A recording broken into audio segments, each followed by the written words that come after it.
দিনভর জলমগ্ন এলাকা পরিদর্শন করলেন বিধায়ক রুদ্রনীল ঘোষ। বিধায়ক নির্বাচিত হওয়ার পর এবার প্রথম সরাসরি মানুষের সমস্যা খোঁজ নিতে দিনভর শিবপুর বিধানসভা বিভিন্ন এলাকা ম্যারাথন পরিদর্শনে নামলেন বিধায়ক রুদ্রনীল ঘোষ। শুক্রবার সকাল থেকেই তিনি শিবপুর একাধিক জলমগ্ন এলাকা ঘুরে দেখেন এবং স্থানীয় বাসিন্দাদের সঙ্গে কথা বলেন এবং দ্রুত সমাধানের আশ্বাস দিলেন বিধায়ক তথা অভিনেতা।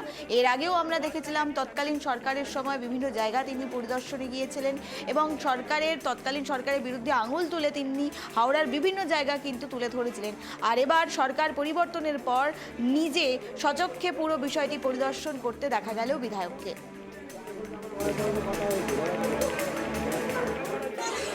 ওই জন্য এই প্রথম দিদি ইঞ্জিনিয়ার থেকে শুরু করে সমস্ত লোকজন এসছে।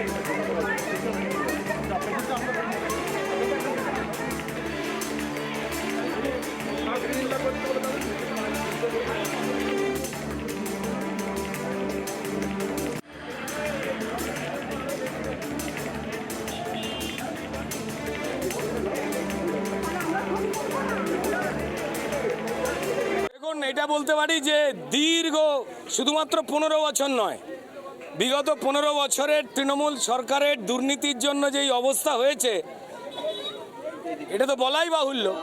তার আগে যে বাম সরকার ছিল, সিপিএমের সরকার ছিল, তারাও কিন্তু কোনো কিছু করেননি।